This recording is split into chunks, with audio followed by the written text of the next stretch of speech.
은혜로운 찬양 감사합니다. 오늘 이 자리에 오신 여러분들을 진심으로 예수님의 이름으로 환영합니다. 어떤 분들은 오늘 처음 교회에 오신 분도 있고, 어떤 분은 오랫동안 마음속에 질문을 품고 있던 분도 있을 것입니다. 그 어떤 상황이든 오늘 이 자리는 하나님께서 우리 예본교회 성도들과 여러분들을 위해 특별히 준비하신 예배라고 생각합니다. 제가 오늘 여러분들과 나누고 싶은 주제는 하나입니다. 우리 예수님이 우리 인생의 열쇠라는 것입니다. 처음엔 사실 인생의 비밀번호라고 제목을 하려고 했어요. 근데 비밀번호는 아직 까먹으시는 분들이 많은 것 같아서 열쇠가 조금 더 쉬울 것 같았습니다. 이런 생각 해보신 적 있을 겁니다. 살아가면서 나는 왜 이렇게 허전하지? 열심히 살아왔는데 마음 한구석이 왜 이렇게 채워지지 않을까? 앞으로 어디로 가야 하는 걸까? 이런 질문이 낯설지 않다면 오늘 인생의 열쇠인 예수님을 만나보시기를 바랍니다. 우리 인생의 앞에는 잠긴 문들이 많이 있습니다. 우리는 지금 물질적으로 그 어느 때보다 풍요로운 시대를 살아가고 있습니다. 스마트폰 하나로 전 세계와 연결되고 의학의 발전으로 수명도 100세 시대로 늘어났습니다. 요새 80세에 돌아가시면 죄송하지만 호상이란 말도 못합니다. 이제는 90세는 돼야 합니다. 그런데 참 이상한 일이 있습니다. 세상이 풍요로워질수록 연결이 많아질수록 오히려 더 많은 사람들이 외로움과 공허함을 느끼고 있습니다. WHO라고 하죠. 세계보건기구는 우울증을 21세기의 가장 심각한 질병 중 하나로 꼽았습니다. 이것은 단순한 의학적 문제는 아닐 것입니다. 그것은 인간의 영혼의 외침입니다. 나는 왜 이렇게 공허한가? 우리 장로교 신학의 뿌리인 깔뱅은 기독교 강요 첫 줄을 이렇게 시작했습니다. 우리가 소유하고 있는 거의 모든 지혜, 즉 진실하고 건전한 지혜는 두 부분으로 이루어진다. 그것은 하나님에 대한 지식과 우리 자신에 대한 지식이다. 인간은 하나님을 알려는 욕구를 가지고 있지만 죄로 말미암아 스스로 결코 그분께 나갈 수 없게 되었습니다. 우리 마음속에 있는 그 깊은 갈망, 그 텅 빈 공간이 바로 하나님만이 채우실 수 있는 자리입니다. 성경은 이 상태를 표현합니다. 모든 사람이 죄를 범하였음에 하나님의 영광에 이르지 못하였더니. 죄란 단지 나쁜 행동만을 뜻하지 않습니다. 그것은 하나님과의 단절, 끊어진 관계를 의미합니다. 집의 열쇠를 잃어버린 것처럼 우리 본래의 집인 하나님의 나라, 그곳으로 돌아가는 길을 잃어버린 것입니다. 그렇다면 우리는 어디서 열쇠를 찾을 수 있을까요? 아니, 지금 어디서 열쇠를 찾고 계십니까? 한 노인이 매일 저녁 가로등 아래서 무언가를 찾고 있습니다. 이를 며칠간 보던 이웃이 쫓아가서 묻습니다. 무엇을 찾고 계세요? 노인이 대답합니다. 집 열쇠를 잃어버렸어요. 이웃이 함께 찾아보기 시작하는데 도무지 안 보입니다. 혹시 어디쯤에서 열쇠를 잊어버리셨어요? 이웃이 묻자 노인이 저 멀리 어두운 골목을 가리키며 말합니다. 저기요. 근데 왜 여기서 찾으세요? 노인이 대답합니다. 여기가 더 밝으니까요. 우리는 얼마나 자주 진짜 답이 없는 곳에서 인생의 해답을 찾고 있습니까? 더 많은 돈, 더 높은 자리, 더 화려한 관계, 더 자극적인 쾌락, 그 빛이 밝을수록 우리는 그곳에서 열쇠를 찾으려고 하는 겁니다. 그러나 정작 우리 영혼의 열쇠는 예수 그리스도 그분 안에 있습니다. 불빛이 없어 보여도, 어둡고 좁아 보여도 그 골목 바로 십자가의 길, 바로 우리가 잃어버린 것을 찾을 수 있는 유일한 곳입니다. 오늘 예수님은 본문을 통해 자신을 세 가지로 소개하셨습니다. 나는 길이요, 진리요, 생명이다. 이 세 단어는 잠겨있던 우리 인생의 문을 열 수 있는 세 개의 열쇠입니다. 첫째로 예수님은 길이십니다. 인생의 가장 무서운 것은 여러분, 실패가 아닙니다. 방향을 잃어버리는 것입니다. 바쁘게 달려가고 있는데 목적지가 없다면 그보다 더 비극적인 일이 어디 있겠습니까? 사람들은 더 빠른 차를 원하지만 막상 어디로 가야 하는지 모르는 것 같습니다. 오늘날 많은 사람들이 성공을 향해 달려갑니다. 그런데 정작 그 성공의 끝에 올랐을 때 이것이 전부인가라는 공허함을 느끼는 사람들이 적지 않습니다. 목표는 이루었는데 방향을 잃어버린 것입니다. 예수님은 바로 그 방향을 회복시켜 주시는 분입니다. 예수님을 따르는 사람은 그 어떤 상황에서도 내가 어디로 가고 있는가를 압니다. 방향이 있습니다. 하나님 아버지께로 나아가는 유일한 길, 확실한 길, 그 길이 바로 예수 그리스도이기 때문입니다. 오늘 예수님은 두 번째로 자신을 진리라고 하십니다. 우리는 지금 정보의 홍수 속에 살아갑니다. 인터넷 시대가 오면서 정보화 시대라는 말을 했는데 이젠 그 말이 잊혀질 정도로 우리에겐 정보가 넘쳐납니다. 하루에도 수천 개의 콘텐츠가 우리 눈앞에 쏟아집니다. 그러나 정보가 많아질수록 오히려 무엇이 진짜인지, 무엇이 가짜인지 모르는 시대가 되어가고 있습니다. 가짜 뉴스라는 단어가 이제는 일상어가 된 시대, 내가 믿고 있는 것이 진실인지 아닌지조차 확신할 수 없는 그런 시대를 우리가 살아가고 있습니다. 예수님은 변하지 않는 진리입니다. 어제도 오늘도 내일도 동일하신 분이라고 히브리서 13장 8절은 말씀합니다. 유행이 바뀌고 세상의 가치관이 뒤집어져도 그분의 말씀은 흔들리지 않습니다. 천지는 없어지겠거니와 내 말은 없어지지 아니하리라. 마태복음 24장 35절에 예수님은 말씀하십니다. 장로교 신학의 핵심인 웨스트민스터 소요리 문답이라는 곳의 1문 제일 첫 번째 질문이 이겁니다. 사람의 제일 되는 목적이 무엇입니까? 대답은 이것입니다. 하나님을 영화롭게 하고 영원토록 그를 즐거워하는 것입니다. 이것이 우리 존재의 이유입니다. 예수님을 통해 우리는 이 진리를 발견하게 됩니다. 내가 왜 살아야 하는가? 무엇을 위해 살아야 하는가? 그 답은 예수님 안에 있습니다.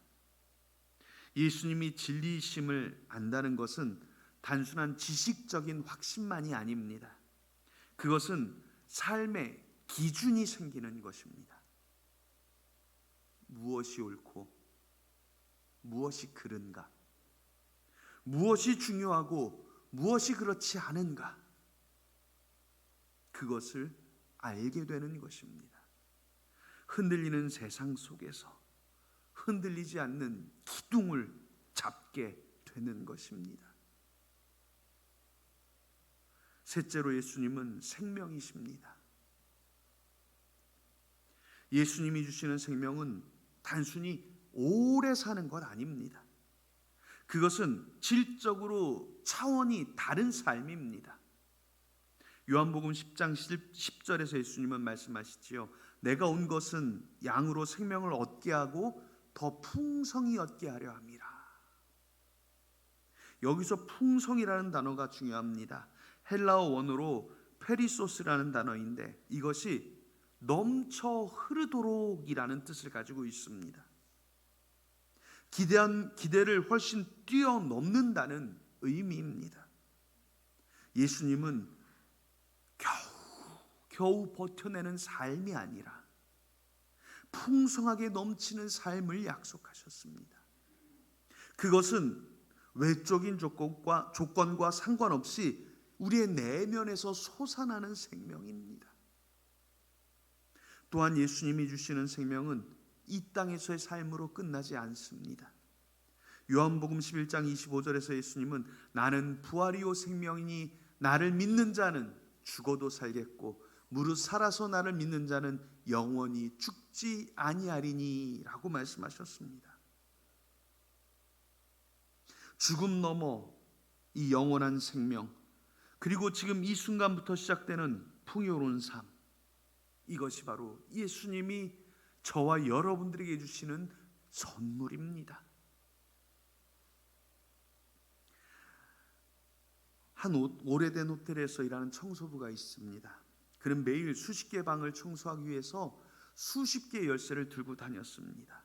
그러다 어느 날 호텔이 리모델링을 하고 지배인이 와서 카드 한 장을 줍니다. 이걸로 모든 방을 열 수 있습니다. 마스터 키예요. 청소부는 믿기 어려운 제일 어렵다는 방을 먼저 가보았습니다. 카드를 대자 문이 열리는 거예요. 그 순간부터 이 사람의 짐은 가벼워졌습니다. 이만하던 열쇠 꾸러미를 안 들고 다녀도 되니까요. 그 청소부가 예전에 들고 다니던 열쇠 꾸러미를 생각해 보십시오. 우리도 얼마나 많은 것들을 들고 삽니까? 성공의 열쇠, 인정받음의 열쇠, 안정의 열쇠, 관계의 열쇠, 그것들을 하나하나 모아 들고 다니느라고 삶이 무겁습니다. 예수님은 바로 그 마스터 키입니다. 관계의 문, 용서의 문, 죽음의 문, 영원의 문. 우리 예수님은 우리 인생의 모든 닫힌 문을 열 수 있는 분입니다. 그리고 그 마스터 키를 받는 순간 우리는 더 이상 그 무거운 짐꾸러미를 들고 다닐 필요가 없습니다. 혹시 이런 생각 드실 수 있습니다. 나는 너무 많은 것을 잘못했는데 과연 나 같은 사람이 이 열쇠를 받을 자격이 있을까? 혹은 나는 종교적인 사람이 아닌데 교회를 다녀본 적도 없는데 이런 것을 내가 믿어도 될까? 우리 장로교 신학이 고백하는 복음의 핵심이 바로 여기에 있습니다. 그 열쇠는 우리가 노력해서 받는 게 아니에요. 자격을 갖추어서 받는 게 아니라 그것을 선물이라고 말합니다. 에베소서 2장 8, 9절은 이렇게 말씀합니다. 너희는 그 은혜에 의하여 믿음으로 말미암아 구원을 받았으니 이것은 너희에게서 난 것이 아니요 하나님의 선물이라. 행위에서 난 것이 아니니 이는 누구든지 자랑하지 못하게 하려 함이라. 선물이라는 단어에 주목하셔야 됩니다. 선물을 받는 사람은 그 선물을 살 수 있는 게 아니에요. 선물은 그저 받는 것입니다. 우리가 아무리 착하게 살아도, 아무리 많은 선행을 하고 아무리 오랜 시간 종교 생활을 해도 구원을 구입할 수 없습니다. 구원은 살 수 없습니다. 가격이 문제가 아닙니다. 구원은 이미 예수님이 십자가로 값을 치르셨기 때문입니다. 우리가 해야 될 일은 단 한 가지입니다. 예수 그리스도를 구주로 믿고 받아들이는 일입니다. 그렇다면 예수님은 무엇을 하셨습니까? 예수님은 십자가에서 우리의 모든 죄를 짊어지셨습니다. 우리가 받아야 할 형벌을, 우리가 지고 가야 할 죄짐을 예수님이 대신 지셨습니다. 이것을 대속이라고 부릅니다. 대신 값을 치러 주셨습니다. 그리고 사흘 만에 부활하심으로 죽음을 이기셨습니다. 그분의 부활은 단순한 기적이 아닙니다. 사람이 죽었다 산 기적을 보고 믿으라는 게 아닙니다. 그것은 우리의 인생의 가장 단단한 문, 죽음의 문이 이미 열렸다는 선언이며 선포입니다. 죽음이 더 이상 마지막이 아니라는 것입니다. 믿음이란 바로 그 열린 문으로 들어가는 것입니다. 예수님을 구주로 영접할 때 우리 삶에는 실제적인 변화가 일어납니다. 우리는 이것을 성화, 즉 구원받은 이후의 삶의 변화라고 말합니다. 열쇠를 받았다는 것은 단지 천국의 문이 열렸다는 의미만이 아닙니다. 지금 이 순간부터 우리 삶의 모든 문이 새롭게 열리기 시작했다는 것입니다. 첫째로 용서의 문이 열립니다. 용서받았기에 다른 사람을 용서할 수 있는 힘이 생깁니다. 우리가 용서하지 못하는 가장 큰 이유는 내가 얼마나 용서받았는지를 잊었기 때문입니다. 예수님 안에서 우리가 받은 용서의 크기를 깨달을 때 비로소 다른 사람을 용서하는 것이 가능해집니다. 둘째로 사랑의 문이 열립니다. 사랑받았기에 진정으로 사랑할 수 있게 됩니다. 요한일서 4장 19절은 말합니다. 우리가 사랑함은 그가 먼저 우리를 사랑하셨습니다. 사람은 받은 사랑을 흘려보냅니다. 하나님의 사랑을 경험한 사람은 그 사랑이 자신 안에 머물지 않고 주변으로 흘러가게 합니다. 셋째로 소망의 문이 열렸습니다. 의미를 발견했기에 어떠한 고난 속에서도 소망을 잃지 않게 됩니다. 로마서 5장에서 사도 바울은 우리가 환난 중에도 즐거워하나니라고 말합니다. 이것은 고난을 부정하는 것이 아닙니다. 고난 속에서도 인내, 연단, 소망으로 이어져가는 하나님의 역사를 신뢰하는 것입니다. 그리스도 안에서 우리는 더 이상 닫힌 방에 갇혀 있지 않습니다. 문마다 열리는 삶, 그것이 예수님을 따르는 자의 삶입니다. 또한 교회 공동체는 그 여정을 함께 걷는 가족입니다. 오늘 이 자리에 오신 여러분은 절대 혼자가 아닙니다. 신앙은 혼자 가는 길이 아닙니다.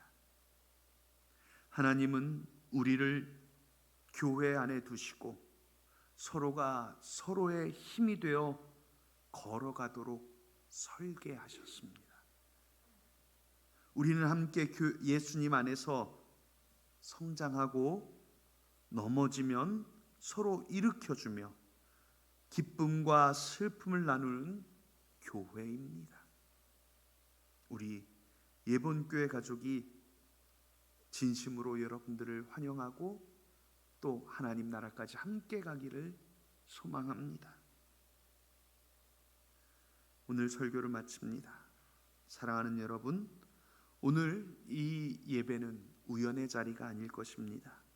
우리는 흔히 삶에서 우연이란 단어를 많이 씁니다. 그러나 저는 믿습니다.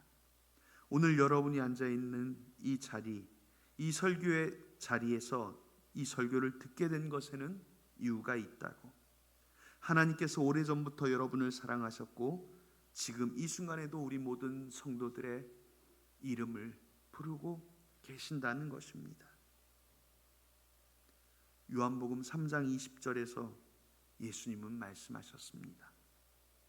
볼지어다 내가 문 밖에 서서 두드리노니 누구든지 내 음성을 듣고 문을 열면 내가 그에게로 들어가 그와 더불어 먹고 그는 나와 더불어 먹으리라.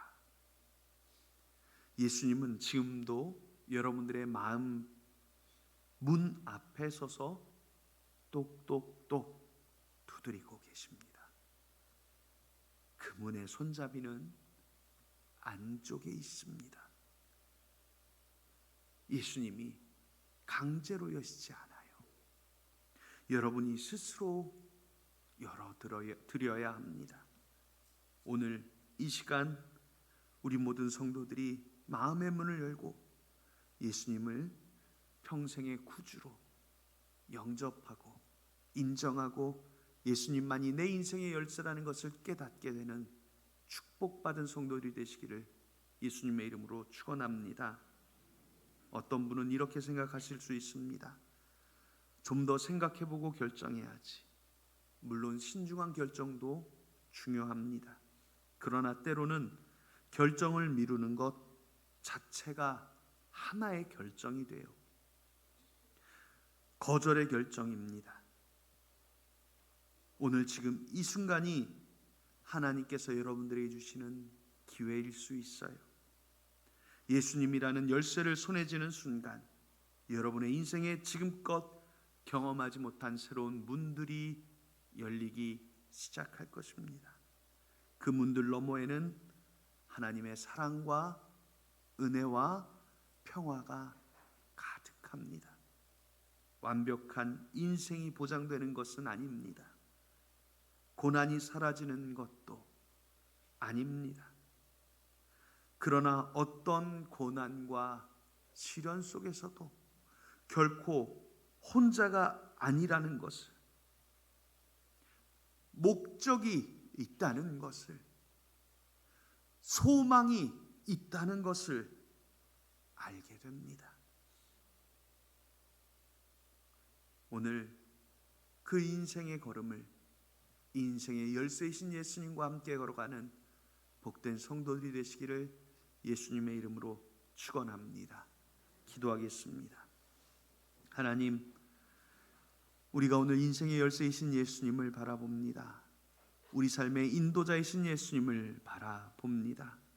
우리 삶의 닫힌 문들을 열어주시고 막힌 길을 열어주시며 주님만이 오직 길이요 진리요 생명되사 우리 삶의 소망이 되시고 목적이 되시고 인도자 되어 주시옵소서.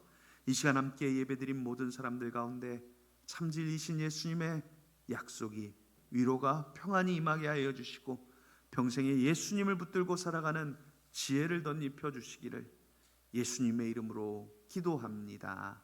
아멘.